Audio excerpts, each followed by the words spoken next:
Bill, I'm connected with Bob.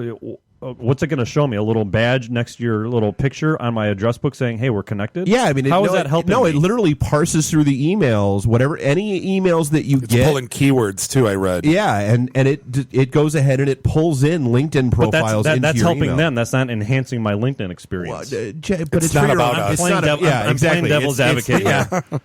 It's if you figured out with LinkedIn, and we were talking about that too, Jeff. I said someone's got to write a better LinkedIn, and he's like, exactly. Well, how? And I said, well, MySpace went away, Friendster went away for the likes of Facebook. I go because here's the thing, I've been getting hammered the last 2 weeks from Indian guys like connecting with me, and I don't get it.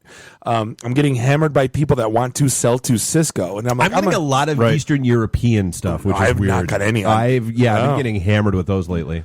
But it's like they're people are hitting me for like, oh yeah, we want to sell to Cisco. I'm like, do you realize I'm a rep? Like, what am I going to do?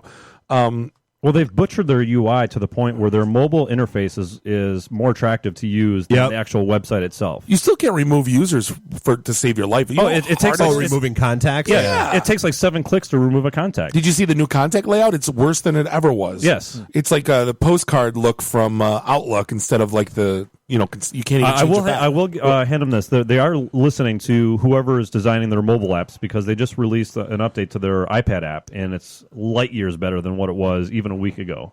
Nice. And it's much better. Well, but I mean, that's the point. I mean, it's if your mobile UI is that much better than your desktop UI, the hell. But I said if somebody builds a better LinkedIn when they can safeguard, like almost like a 3 strikes and you're out. Well, that's what we were talking about. It's for the guys spamming and the guys connecting to randoms. But there was actually a blog post about that today where somebody was saying they keep getting their account locked down because they're using the features that LinkedIn tells them to use. So that very and first they're using them excessively. Well, no, because I mean it's that very because I get one that usually mentions one of you two guys' names at least on a daily basis that says, hey, Bob found contacts by importing his email contacts, or Jeff did not. Oh, absolutely. Yeah. So what this person was blogging about, phasers on stun there, Captain Sales Guy.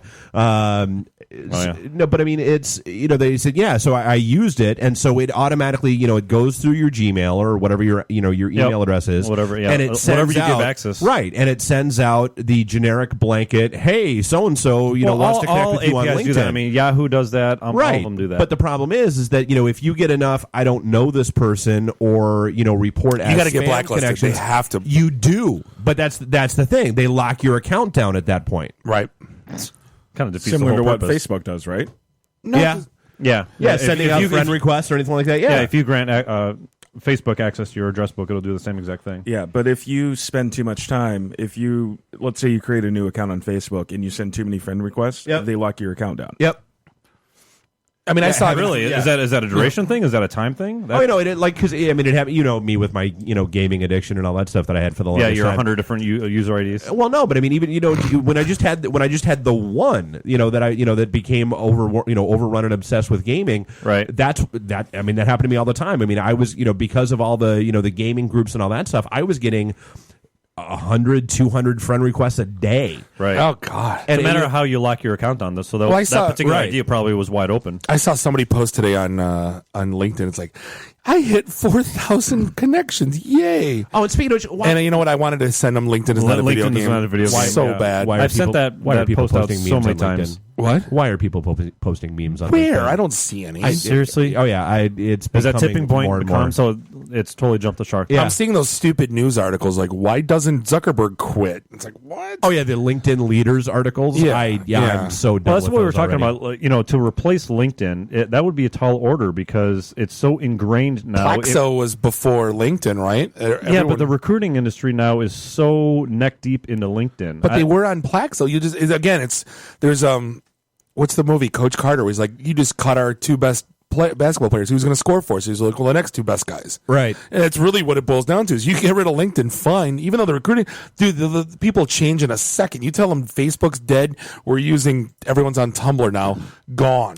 Well, you look at so the adoption rate's got to be exponential. Well, you look at what's going on with Facebook. The teenagers, the sub 25 crowd. They're done with Facebook. Well, but I was just going into that. So the adoption rate on Facebook with that means they got a 5 year shelf life at best. Well, but that's there's why a lot of phantom accounts on Facebook right now. There always has been. But I mean, they've, that's why the whole, hey, they opened it up so that, posts become public, from a certain age on, and they're going to lower the age below. Jimmy Kimmel was just talking about that. Right. Facebook changes their privacy profile, and everyone complains about it for 5 minutes and then ignores it. Right. Well, no, but I mean, so, it's, basically, so if you were 13, you could sign up for a Facebook account, but everything was locked down, not much anymore. And it was still locked down until you were 16. Well, now they've made the change where if you're 16, you can now choose to have things public. Well, you're a social media guy. You're probably smarter about this than I am.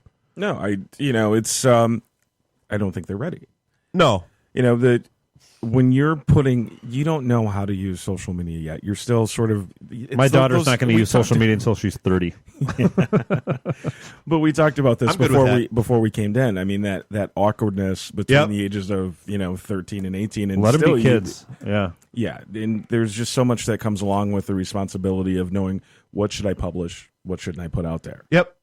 Well, I mean, and that just feeds in. We were having the link I posted earlier today, where it said, there was a study that said you're supposed to basically lock your kids down to 2 hours. Yep. Well, it's 2 hours of screen time. And if you have girls, lock them in the basement until they're at least 30 or 40. Oh yeah. I mean, I don't know why. I don't know why my wife thinks that I'm kidding. Every time I say I'm gonna lock my daughter in a room until menopause. I don't know why she thinks I'm kidding. I'll admit I skimmed through that article when they said screen time. Did they say any type of screen? Right. Was it cumulative? So TV, iPad, iPod so Touch, not whatever. 2 hours of TV, 2 hours of computer. Right. No, it was 2 hours of everything. My kids do an hour of SpongeBob before they even go to school in the morning. Right. Oh yeah. My daughter. Apparently that makes you a terrible parent. Oh, it does. Yeah, Right. but how interesting is that though? I mean, we're multi-device generation, right? I mean, you're consuming media on an iPad, on an iPhone.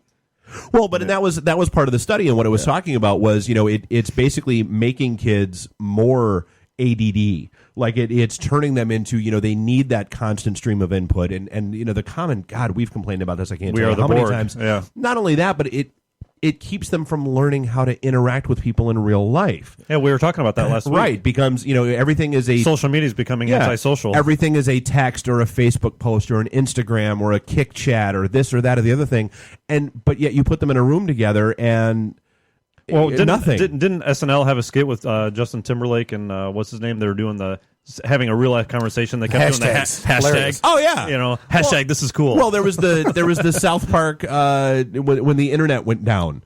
And I don't know how to communicate. Right. Well, and Shelley, Stan's older sister, had an internet boyfriend, and they actually, the whole story was, internet goes away, and so it was a very, gold rush episode. They were trying to get out to California way, where there might be some internet left, and they actually so they wound up at the same camp as her internet boyfriend's family happened to be. Nice. And so they actually met each other in real life for the first time and couldn't talk to each other. they had no idea how to actually interact with each other, and that's what this is turning. I think into. it's our own damn fault, though. I've gotten my kids every device known to man, and whatever they don't have, that's my hand. So I buy something when I get tired of, I give it to Bo. When Bo doesn't use it because she's not a techie, the kids get it. So 5 minutes, it's pretty much. So literally, they don't know what they have between the tablet and the small tablet and the book, the e-reader and the computer, and the phone. Believe you me, I thought it was a great idea to get my daughter an iPad Mini last Christmas. Yeah, which brings us back to the why can't I lock my daughter out of my Netflix account conversation. And of course, like an idiot, I go, why aren't you guys? So then here, yeah, you missed that one. No, yeah. No, I said, why aren't you guys using the computer? And like, well, Daddy, it's breaks computer. all the time. Yeah, exactly. The desktop, and I go, you know what? And I just went blue screen of death. I did my classic Amazon. I buy you a new computer; it'll be here tomorrow from Amazon Prime. And I just installed it today, and now they're all excited. They're going to. That was a hilarious. Mark come over and put it in for you. I did this one myself. I love telling that story. Last year, when my daughter was in kindergarten, they've got the little Dell PCs or whatever set up in the corner. Kindergarten. Kindergarten, whatever. Kindergarten. So they're, they got the little PCs in the corner, and she comes home and she said, and I'm like, so what was the special today? Oh, today was computer lab. Minor, she's in school, and she's like, well, it was so frustrating, Dad. The computer kept locking up, and she rolls her eyes and she says, It always locks up. And they're all running, Windows 98 or XP or whatever it is. When I was your age, I used a Commodore PET with a cassette. She was When I was your age, we didn't have Windows. Right, exactly. Barely. We had an Apple IIe or whatever it was. That's right. We had apples for the kids, and we liked it. We played Lemonade Stand on a cassette. I couldn't. We all got dysentery and died on Oregon Trail 3 times a day. I did. That's what we did. Absolutely. Did you It's get like pulling out a dysentery? floppy disk, and my daughter's like, "What's that?" Right. Yeah, the good old days when plugging a computer into the TV wasn't an expensive option. It was the Didn't only they have way the whole the damn thing ran. I had the whole AB switch for the Commodore 64. Oh, I did too. Well, it's like we were at remember Comic Con. that? Absolutely. Oh yeah, we were at Comic Con like 3 or 4 years ago, and I start drooling because a guy's got like a basically new in box Atari 2600, and I'm like must have, and he put like and usually like I'm the one pulling him back from stuff. Right. He pulls me aside and he's like, "How you gonna hook that up to your computer, there, genius, or to your TV, genius?" Yep. And I'm like, "What are you talking about?" And he's The like, Atari 2600 does No. not have an HDMI "No," outlet. he's like, "Don't you remember?" He's like, "Go look at the connector," and I'm like, Oh, dude, it's those old fork things It is, that you had to like screw into the back You of had the to computer. screw I'm it like, in. That was the AB switch. Oh, yeah, and you I'm have to go buy an AB switch yeah, from I'm like, Radio Shack. Dude, I'm doing well. You probably can't even find a connector or an adapter to get from that anymore. And that's why God made eBay. Right? I have one. Do you really? I do. In my Wait, travels, an AB switch connector or Atari 2600? Actually, both. Right. But I have no way to connect it to anything. Right. So I mean, I have the paddles and the whole Yeah, I've got because there's everything. Yeah, But there's it's no just- way to get from A to B. Yeah. See, now, Dave, you might make fun of me about stuff, but I was the first guy with a 16-bit Nintendo that hooked it up to my home stereo in my bedroom, in my like 8-foot by 6-foot bedroom, and had like a 800-watt Kenwood and had it piped in so I could play NHL 94 In full stereo, blast, in yeah. stereo on my wireless. just to hear the words loudest edition of Yeah, exactly. With my wireless, so everybody's like, I remember them screaming at me like, "Are you that lazy you can't get up off your bed and lean closer to the video game?" I go, "No, I like these."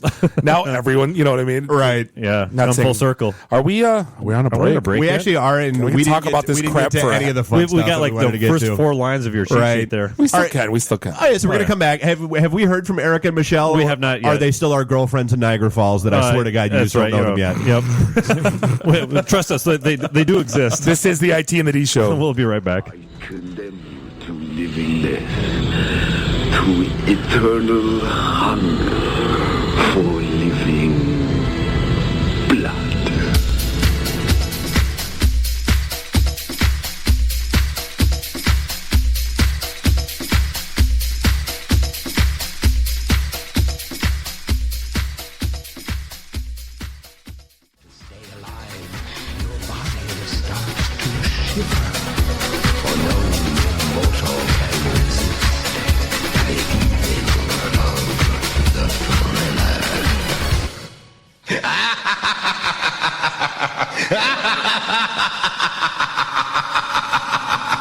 I watched him for 15 years, sitting in a room, staring at a wall, not seeing the wall, looking past the wall, looking at this night, inhumanly patient, waiting for some secret, silent alarm to trigger him off. You know, Dave. We're back Dave- on the air. We're back up. We're back. This up. is the IT and the D show. Welcome back. Raw Radio X Studios. During the break. I don't know what music that was, but Billy's looking at me going, I want the original Thriller. And I'm like, I want the original Buckethead's the Bomb. I don't want them at the same time. Thanks, Dave. I warned you. The first break was for me. That's all that was. did you make that mashup? I don't understand. Please, God, no. Whoever did needs to go away. Hey, I had the cool little clip from Scream in there. No, that's fine. So this is episode She's Only 17. Guys, I'm going home. I was expecting like Beatles, Winger. Who's Winger? Is that She's Only 17? Next that was break. Next break. All right. So we've been talking. We could talk probably for 3 weeks on how bad LinkedIn sucks. Well, yeah, we hammered on that, but one of the things I really want to make sure we get to is, so we talked just about kids and technology and entitlement and all that fun, happy crappy. So there were actually 2 good stories that came, or actually one good story and one that wanted me to throat punch the somebody football out of Texas. So the good story is that there's a children's youth football program in Texas that has decided they are no longer going to hand out participation trophies. Good for them. Good All right. for them. Yay! Seriously. Wait. Yeah, exactly. Yeah, Slow definitely deserve it. clap. And they just said, look, it's giving kids the wrong message that it's not just about showing for up. showing up, Yeah, right. exactly. What do you get for 4th place in the Olympics? Nothing. Right. When we signed Gretchen up for soccer, the first, am I going to get a trophy? And I said, if you win, right? Yeah, you're not going to get a ribbon. I go, listen, it's not that I pushed her to do it, but I said, it's a good program. I really want you to be a part of it. And now I couldn't take her away if she tried, but and she hasn't gotten a trophy yet. But the fact of the matter, that was like the first thing. Am I getting a It's trophy? something to drive for. You don't want to take that away from a kid. Yeah, exactly. It's supposed to be a goal, not an automatic. They have the fundraisers at school, and like they gave away like a dodgeball this year, but they had to raise like $50.